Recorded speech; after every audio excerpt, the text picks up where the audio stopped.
इस समय हम देश के एक ऐसे अधिकारी के पास आए हैं जो कि सामान्यतः ज़मीन से जुड़ा हुआ है, मगर उनके कार्य जो है पूरे देश भर में चर्चा का विषय बने रहते हैं। जी हाँ, मैं बात कर रहा हूँ zonal director Maharashtra and Goa NCB के समीर वानखेड़े जी की। इस समय मेरे साथ में समीर वानखेड़े जी मौजूद है। मैं जानता हूँ उनका समय काफ़ी व्यस्त रहते हैं और उन्होंने हमारे लिए समय निकाला। सर, मेरा पहला सवाल आपसे होगा, आईआरएस लेने के बाद में पहली प्राथमिकता आपकी क्या थी? देखिए, फर्स्ट था कि सिविल सर्विसेज में आना है, सिर्फ एक उद्देश्य देश सेवा का, और उसके लिए जो मेरी माताजी ने काफ़ी प्रेरित किया है। आने के बाद, सिविल सर्विसेज में आने के बाद में जो एक आम इंसान जो प्रॉब्लम्स फेस करता है, जब हम पढ़ते थे, जब हम स्कूल में होते थे, कॉलेज में होते थे, या फिर as a common citizen before entering into civil services, तो हमें ऐसा लगता था क्या क्या प्रॉब्लम्स पब्लिक फेस करती है, जैसा कि छोटे छोटे मुद्दे हो जाए, पब्लिक को दिक्कतें हो, करप्शन का इशू हो, रेड टेपिज्म का इशू हो, सामान्य प्रॉब्लम्स हो। तो वो चीज़, फिर ये चीज़ ने प्रेरित किया कि सिविल सर्विसेज में जाके देश सेवा करें, इन सिस्टम को थोड़ा सा, जितने भी मेरी एक हम्बल कोशिश है वो करके ट्राई करें चेंज करने की। समीर जी, अगर मैं सवाल करना चाहूँ, कोई एक अधिकारी अगर इस तरीके की बात करता है कि वो देश सेवा वो करना चाहता है दिल से, मगर कहीं ना कहीं रोड़ा डालने वाले भी काफ़ी सारे लोग रास्ते में होते हैं जो कि रोड़ा बनते हैं, आपको सही तरीके से पूरे फ्रीडम के साथ में काम करने नहीं देते हैं। तो ऐसा कोई वाकया आपके साथ में हुआ, ऐसा कुछ आपके सामने आया? देखिए, ये काफ़ी इस सिस्टम में ये स्वाभाविक सी बात है कि हर सिस्टम में स्ट्रगल होता है, लेकिन ये फॉर्चुनेट है कि जब से मैंने सर्विसेज में ज्वाइन किया है कि जो मेरे वरिष्ठ अधिकारी थे तो वो सब काफ़ी सपोर्टिव थे और मुझे ऐसी कोई दिक्कत नहीं आई। And in fact they all were very supportive, इन जो कोई भी कार्य में था या जो कोई भी डिपार्टमेंट में था। बाकी के स्ट्रगल्स तो हर एक इंसान, एक नॉर्मल ह्यूमन नेचर है, तो वो तो स्ट्रगल करता ही है। सर, मैं आपकी पहली सर्विस की अगर बात करूं, पहली सर्विस आपने छत्रपति शिवाजी महाराज टर्मिनस पे जो एज अ कस्टम ऑफिसर आपने जो ज्वाइन की थी, उस तजुर्बे के बारे में बताइए। किस तरीके का तजुर्बा रहा आपका कस्टम ऑफिसर बनने के बाद? ये बहुत ही एनरिचिंग एक एक्सपीरियंस था। पब्लिक इंटरेक्शन मैक्सिमम था कि वहाँ पर आप हर दिन 20,000 लोगों से मिलते हो। जब आपकी पोस्टिंग एयरपोर्ट पे होती है तो आप एक भारत के प्रतिनिधि होते हो, रिप्रेजेंटेटिव होते हो। फर्स्ट अगर कोई फॉरेनर आता आप तो आपसे मिलता है, तो वही लेवल पे आपको वही पब्लिक सर्विस प्रोवाइड करनी है, आपको देश का नाम ऊंचा रखना है। उसके साथ ही एयरपोर्ट ऐसी जगह है जहाँ पर के काफ़ी सारे स्मगलिंग एक्टिविटीज़ का भी एक lot many people try to get in smuggled goods at the airport. सक्षम तौर पे काम तो करते हैं, लेकिन फिर भी ये लोग ट्राई करते हैं, पकड़े जाते हैं ये लोग।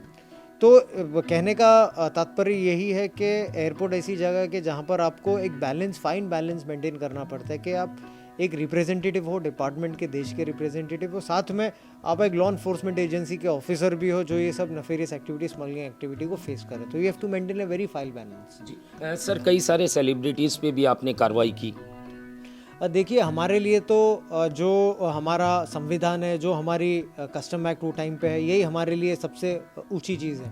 हम उसे ही फॉलो करते हैं। हम वी आर गवर्नमेंट सर्वेंट, हम पब्लिक की, जनता के सेवक है। We are servants of the people. तो हमारा फ़र्ज़ यही बनता है कि पब्लिक को एक सामान्य एडमिनिस्ट्रेशन दे। सब रूल एक के लिए होते हैं। हमारे लिए सब लोग सेलिब्रिटी है, हमारे लिए सब पब्लिक सेलिब्रिटी है। बिल्कुल। और जो कानून का उल्लंघन करता है उनके लिए इंसाफ सबके लिए बराबर है। सबके लिए एक कायदा है, सबके लिए एक कानून है। कानून हमारा ब्यूटीफुल रिटन कस्टम एक्ट है, ब्यूटीफुली रिटन कॉन्स्टिट्यूशन है। ये कोई भेदभाव नहीं करता। तो इसके लिए हमें भी एयरपोर्ट पर रह के या कहाँ पर भी हम कार्यरत हो, तो कायदा, लॉ हमारे लिए ये कभी भी परमिशन नहीं देता कि किसके लिए अलग लॉ, किसके लिए लॉ, सबके लिए सामान्य लॉ। जी सर, मैं अगर बात करूं कि आपकी दूसरी जो पोस्टिंग थी महाराष्ट्र सेल टैक्स डिपार्टमेंट में, वहां पे आपने 67 करोड़ रुपीस कुछ जो है सरकार के खाते में जमा करवाए, जो चीज़ करवाए, जो गैर कानूनी तरीके से लोग ठग रहे थे। देखिए, कुछ सरकार ने मुझे कुछ दिन एंटी इवेजन डिप्यूटी कमिश्नर मेरी पोस्टिंग की थी। तो वो टाइम पे भी काफ़ी इवेजन्स हो रहे थे। तो 6 महीने में वहाँ पर पोस्टेड था। तो वहाँ पर भी जो इवेडर्स थे, जो सरकार की जो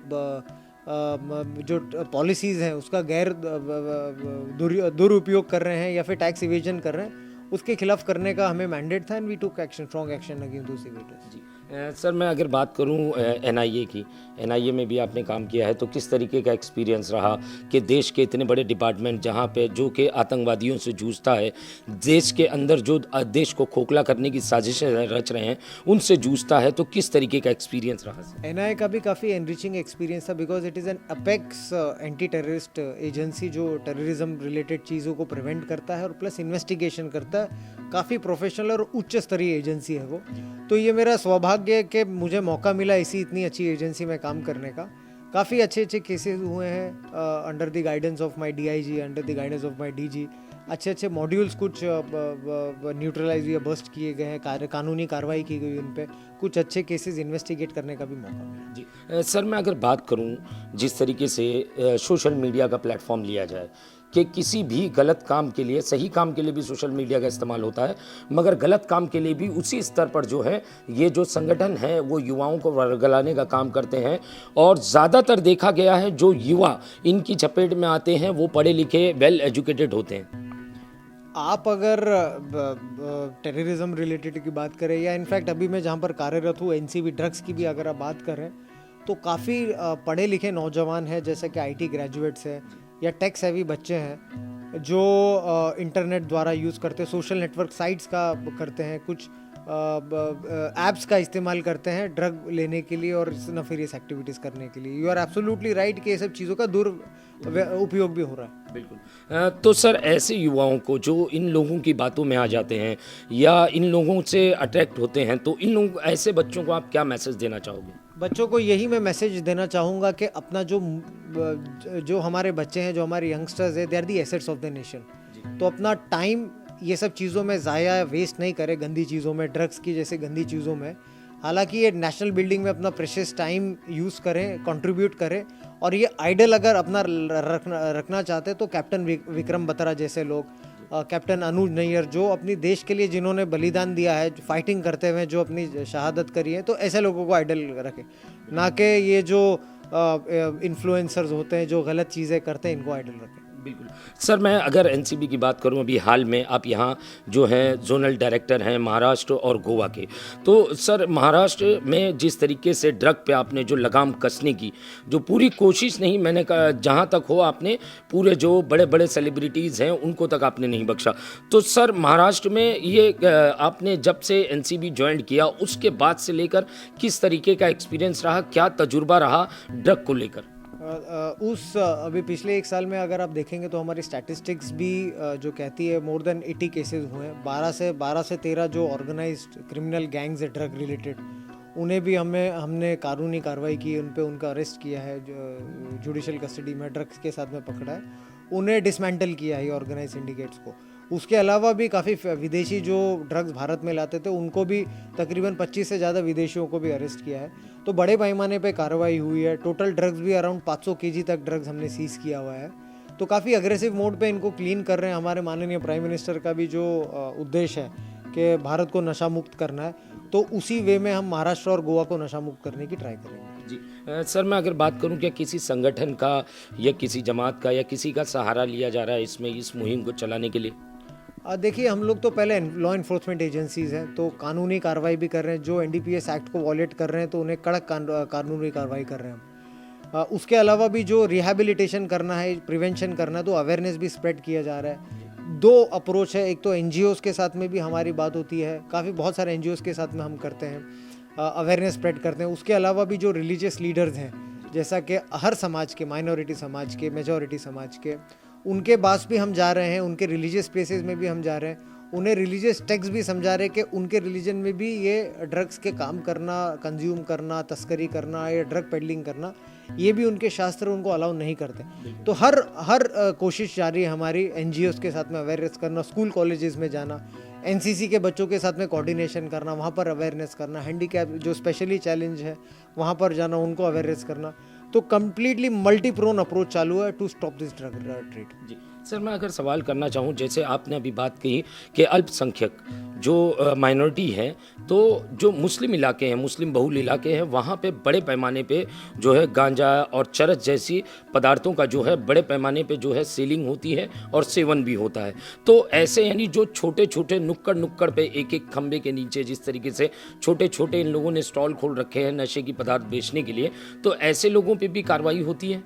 सब लोगों पे कार्रवाई होती है जो एनडीपीएस एक्ट वॉयलेट करते हैं। हम अगर हमारा जो मैंडेट है वो ऑर्गेनाइज क्राइम ड्रग सिंडिकेट को डिसमेंटल करना है, वो तो करेंगे ही, लेकिन जो कोई भी पेडलिंग बड़े पैमाने पे कर रहा है, जो बच्चों को वर्गला रहा है, बच्चों को ड्रग सप्लाई कर रहा है, वो भी हम स्पेयर नहीं करेंगे उन्हें, उनके ऊपर भी कड़क से कड़क कार्रवाई करेंगे। हम तो इनफैक्ट अपील करते हैं, जनता से अपील करते हैं, मुंबई से अपील करते हैं कि आइए हमारे ऑफिस में, हमें बताइए अगर कोई बड़ा ड्रग प्रॉब्लम है, या फिर हम अगर आपको आपकी अनोनिमिटी पे भी अगर आपको नहीं आना हमारे सामने, अनोनिमिटी आपको रखनी है, तो you can mail us. Internet पे हमारा एड्रेस है, हमारा मेल आईडी है, हमें मेल भी कर सकते हैं any time, and we'll see to it के एक्शन इज बीइंग टेकन। जी सर, आपसे जुड़ा हुआ मैं एक सवाल करना चाहूँगा। जिस तरीके से आप काम कर रहे हैं, तो सर जिन जिन लोगों पे आपने कार्रवाई की है वो मामूली लोग नहीं हैं, समाज में, सोसाइटी में उनका नाम है, उनके पास शोहरत है, दौलत है, और आपको पता ही होगा कि ड्रग सिंडिकेट जो चलाते हैं वो लोगों का भी काफ़ी बड़ा बैकग्राउंड होता है और काफ़ी सक्रिय होते हैं वो अपने कामकाज में। तो सर किसी किस्म की काम के दौरान धमकी या किसी किस्म की आपको मेल या मैसेज या किसी किस्म की धमकी आपको कभी मिली है सर? देखिए, ये तो part and parcel of the job है। जब आप ये ड्रग लॉबी से, ऑर्गेनाइज सिंडिकेट से when you try to stop them, तो काफ़ी इन्हें पैसे का भी फिनेंशियल नुकसान होता है, तो वो सब चीज़ें तो होगी। लेकिन बहरहाल के जो ये सब चीज़ें जो इनफैक्ट हमारे कुछ ऑफिसेज अटैक हुए, हमारे पर भी अटैक हुए, सो ये सब हमें बॉदर नहीं करता, ये सब हमें और इनकरेज करता है। और फाइनली जब आप सिविल सर्विस एंटर कर रहे हो, देश सेवा कर रहे हो, तो मैं तो भाग्यशाली समझूंगा खुद को, अगर लाइन ऑफ ड्यूटी में इफ हमारा अगर कुछ यूज़ आ जाए हमारी लाइफ का, तो ये सब चीज़ें बॉदर नहीं करती। It is our job and we'll keep doing our job. Okay sir, आखिरी बार आप नौजवानों से क्या संदेश देना चाहोगे जो नशे की लत में आ गए हैं? यही मैं जैसा कि पहले बताया कि contribute your time for national building, you are very precious, don't waste your time, you are the youth of the nation. Contribute करें, देश को आगे बढ़ाएं, खुद को आगे बढ़ाएं, अपने फैमिली को, आपकी फैमिली की तरफ ध्यान दें, खुद की स्वास्थ्य की तरफ ध्यान दें आप। जैसा कि अभी ओलंपिक में भी आप देखेंगे, भारत अभी काफ़ी आगे भी जा रहा है, ओलंपिक में भी 7 मेडल मिले, gold medals we have done. So ये सब गंदी चीज़ों छोड़ के शारीरिक चीज़ों में अपना ध्यान दें, पढ़ाई में अपना ध्यान दें, take yourself to a high level and take nation to the high level. बिल्कुल बिल्कुल। ये थे समीन वानखेड़े जी, जो कि जोनल डायरेक्टर है, जैसे कि मैंने आपसे कहा, एनसीबी के महाराष्ट्र और गोवा के। मैं आपको एक चीज़ की एक जानकारी आपको देना चाहूँगा। जैसे कि समीर जी ने कहा कि मैं जो हूँ देश सेवा में, अगर मेरी जान चली जाए तो मैं अपने आप को खुश नसीब समझूंगा। तो हम प्रार्थना करेंगे कि उम्र जो है लंबी हो, ताकि वो बच्चे जो अपनी माँ के गोदों से छिन जाते हैं नशे के चलते, उनकी जान बचे, और ऐसे हज़ारों बच्चे जो हैं रास्ते पर आए, सही रास्ता अपनाएं, ताकि ऐसे ऑफिसर जब तक ये ज़मीन पर बरकरार हैं और इनके हाथ में शक्ति है और ये काम करते रहेंगे, तो हमें भी चाहिए सामान्य जनता को कि इनका मनोबल बढ़ाए और इनके साथ में कंधे से कंधा मिलाकर चलें। जैसे कि इन्होंने कहा, आपके पास भी किसी किस्म की जानकारी या आपको किसी किस्म की जानकारी इनसे शेयर करनी है तो आप ज़रूर आके इनसे शेयर करें। एनसीबी का ऑफिस है, आप वहाँ आ सकते हैं। अगर आपकी पहचान आपको छुपानी है तो आप मेल कर इनको जानकारी दे सकते हैं, ताकि ये ऐसे जो नशा का व्यापार कर रहे हैं और बच्चों की जानों के साथ में खेल रहे हैं, इन पे लगाम कसी जा सके। कैमरामैन शफीक साटविलकर के साथ सईद शेख की report, the daily India news, Mumbai.